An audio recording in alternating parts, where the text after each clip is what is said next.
మనకి ఏందంటే ప్రపంచవ్యాప్తంగా కొంతమంది రాబోయే ఫ్యూచర్‌ని గురించి, ప్రమాదాల గురించి, మార్పుల గురించి చెప్తున్న ఏవి ప్రపంచవ్యాప్తంగా పాపులర్‌గా ఉన్నాయి. వీటిలో ఫ్రెంచ్ 16థ్ సెంచరీకి సంబంధించి నోస్ట్రాడామస్ సాక్ష్యం అనేది ప్రిడిక్షన్ అనేది వెరీ పాపులర్. దాని తర్వాత 'ద సింప్సన్స్' అనే ఒక టీవీ ఎపిసోడ్స్ దాంట్లో కూడా చాలా ప్రిడిక్ట్ చేశారు. ముఖ్యంగా 9/11 ఇలాంటివన్నీ ప్రిడిక్ట్ చేశారు. అవి కరెక్ట్ అయినాయని ఒక ఇది ఉంది. అలాగే బాబా వంగా, బాబా వంగా అని ఒక బ్లైండ్ వుమెన్ అన్నమాట బల్గేరియా. ఆవిడ చాలా విషయాలు ముందే చెప్పేసింది. 9/11 చెప్పింది. తర్వాత ప్రిన్స్ డయానా చనిపోయేది చెప్పింది. కరోనా చెప్పింది. ఇవన్నీ బాబా వంగా అనే ఆవిడకి చెప్తారనమాట. ఇప్పుడు జపాన్‌లో ఒక బాబా వంగా. ఆమె పేరు యాక్చువల్‌గా రయో తట్సుకి. 70 ఏళ్ళు ఆమెకి. ఆమొచ్చి మాంగా ఆర్టిస్ట్ అంటారు. మాంగా ఆర్టిస్ట్ అంటే కామిక్స్ ఏస్తారు గదా! బొమ్మలు.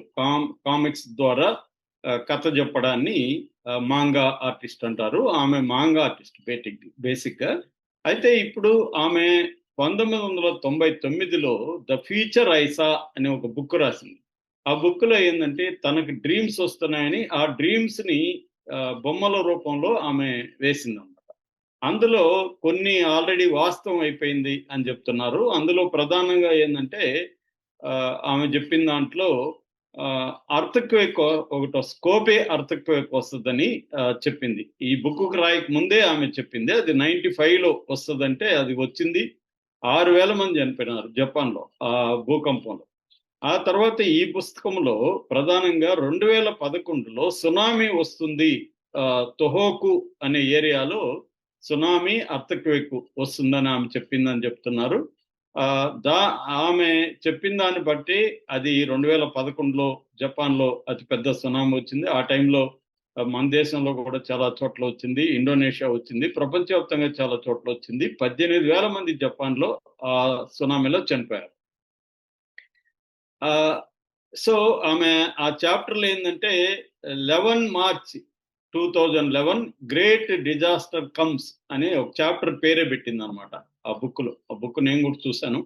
ఆ బుక్‌లో ఏముందంటే చాప్టర్ 11లో మార్చ్ 2011 గ్రేట్ డిజాస్టర్ కమ్స్ అని చెప్పి. సునామీ ఎక్కడొస్తది అని చెప్పలేదు. గ్రేట్ డిజాస్టర్ కమ్స్ అని చెప్పింది. మార్చి కాదు గానీ మొత్తానికి 2011లో ఆ సునామీ వచ్చింది. ఆ బుక్‌లోనే ఇంకొకటుంది. అదేందంటే 2019లో ఒక ప్రపంచవ్యాప్తంగా వైరస్ వస్తది అని జెప్పింది. 2020లో. 20లో ప్రపంచవ్యాప్తంగా వైరస్ వస్తదని జెప్పింది. అలాగే మనకు తెలుసు వైరస్ కోవిడ్-19 వచ్చింది. 2021లో లక్షల మంది చనిపోయారు. ఇప్పుడు అదే బుక్‌లో ఇంకొక మాటుంది. అదేందంటే జూలై 5న భయంకరమైన సునామీ వస్తుంది. అది టైం కూడా చెప్పింది. 4 గంటల 5 నిమిషాలు 4 గంటల 18 నిమిషాలు అన్నమాట. మార్నింగ్ ఎర్లీ మార్నింగ్ 4 గంటల 18 నిమిషాలకి సునామీ రాబోతుంది. ఆహ్, మౌంట్ షినోమోన్ ఇన్ కయోసి వాల్కానిక్ ఎరప్షన్ జరిగి జరుగుతుందని అండర్ వాటర్ రప్చర్ జరుగుతుందని. సముద్రంలో అండర్ వాటర్ రప్చర్ జరుగుతుంది. సముద్రంలోనే వాల్కనిక్ ఎరప్షన్ జరిగి సునామీ వచ్చి వేల మంది చనిపోబోతున్నారు. లేదా లక్షల మంది చనిపోబోతున్నారనేది ఇప్పుడు వార్త. ఇదేందంటే ఇది నిజమవుతుందని భయపడుతున్నారు జపాన్‌లో. ఎందుకంటే జూన్ 21 నుంచి అక్కడ వరుసగా అంటే 2 వారాల నుంచి టుకారో దీవుల్లో వరుసగా మన భూకంపాలొస్తున్నాయన్నమాట. ఇప్పుడు దాదాపు 900 పైన భూకంపాలొచ్చాయంట. ఏది 2 వారాల్లో. సో, ఇప్పుడు అది రోజు రోజుకి పెరుగుతూ వస్తుంది. రెక్టర్ స్కేల్ మీద 5.5 ఉంది అన్నమాట నిన్నటికి. సో, మొత్తం 12 దీవుల్లో ఇది ఆహ్, ఓహ్, వ్యాపిస్తోంది. సో, జపాన్‌కి, ఫిలిప్పైన్స్‌కి నడుమ ఉన్న ఈ ప్రాంతంలో ఈమె చెప్పింది జరగబోతుందని చెప్తున్నారు. దీనివల్ల ఏందంటే జపాను, తైవాను, ఇండోనేషియా, ఫిలిప్పైన్స్, ఎన్ మెరియానా ఐలాండ్స్ వీటిల్లో సునామీలు వస్తది అనేది ఆమె జోషం అన్నమాట. సో ఇప్పుడేందంటే ప్రపంచవ్యాప్తంగా భయపడిపోతున్నారు. జపాన్‌కి ఆల్రెడీ టూరిజం సంబంధించి ప్లాన్ చేసుకున్నోళ్ళందరూ క్యాన్సెల్ చేసుకుంటున్నారు. ఎక్కువగా చైనా నుంచి, సౌత్ కొరియా నుంచి తైవాన్ నుంచి, హాంకాంగ్ నుంచి ఎక్కువగా జపాన్‌కి ట్రావెలర్స్ వస్తుంటారు. వీళ్ళు 50% ఇప్పుడు టూరిజం డౌన్ అయిపోయింది. 83% టికెట్లు క్యాన్సెల్ చేసుకున్నారు. ఇది వస్తుందేమని నమ్ముతున్నారనమాట. ఎందుకంటే ప్రపంచవ్యాప్తంగా ఇది వైరల్ అయిపోయింది. జపాన్‌లో భూకంపం వస్తుంది.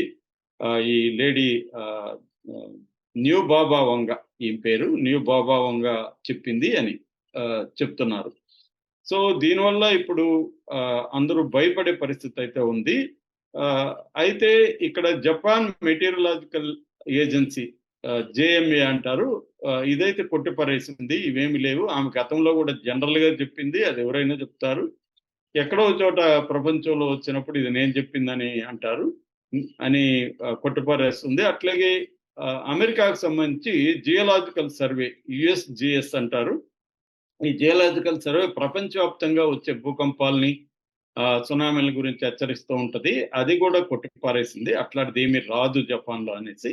అట్లాగే ఈ ఇండియన్ మెటీరియలాజికల్ డిపార్ట్‌మెంట్ ఐఎండీ అంటారు. మన ఇండియాలో ఉంది.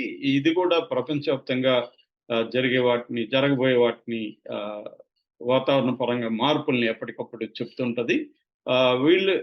ఈ సంస్థ గూడా ఈ జోస్యాన్ని కొట్టిపారేసింది. కాకపోతే జపాన్‌లో మాత్రం ఆల్రెడీ ఒకవైపున 900 భూకంపాలు వచ్చాయి ఈ 2 వారాల్లో. మరోవైపు మౌంట్ ఆహ్, షియామాక్ అనేది దాంట్లో నుంచి వాల్కనో గూడా మొదలైందనమాట. ఈ ఈ 1 వీక్ లోపల.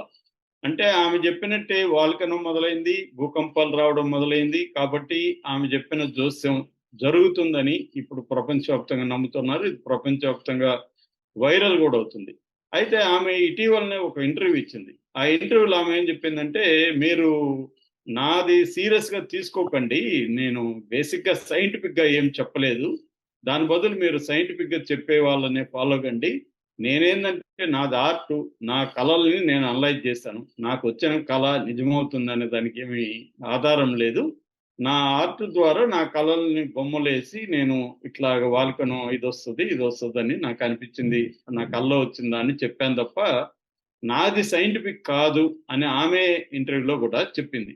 అంటే బేసిక్‌గా ఏందంటే ఇలాంటి వాటి వల్ల భయాందోళనలు, ఎకనామీ డౌన్ అయిపోవడం, టూరిజం పడిపోవడం జరుగుతుంది బేసిక్‌గా. రెండోదేందంటే జరిగిపోయినాక పలానోళ్ళు జెప్పేసారు ముందే అన్న పుకార్లు క్రియేట్ చేస్తాయి. ఇప్పుడు మనకు కూడా బ్రహ్మం గారు జెప్పారంట, ఆల్రెడీ జెప్పారంట అని జరగబో అది ఎవడు చూసినోడు దానికి ప్రూఫ్ ఉండదు, ఏముండదు. అలాగే ఈ బుక్‌లో ఏందంటే ఈ బొమ్మల రూపంలో కళల్ని అనలైజ్ చేస్తూ స్కెచెస్ బొమ్మలేసిందనమాట. సో, అవన్నీ జరిగిపోయినాయని వీళ్ళు అప్లై చేసుకున్నారు. నిజానికి ఆమె ఒక వైరస్ వస్తుందని. ప్రపంచవ్యాప్తంగా వైరస్‌లు వస్తూనే ఉంటాయి ఎవ్రీ ఇయర్‌కి. సో, జనరల్‌గా ఒక పెద్ద వైరస్ వస్తుందని జెప్పింది.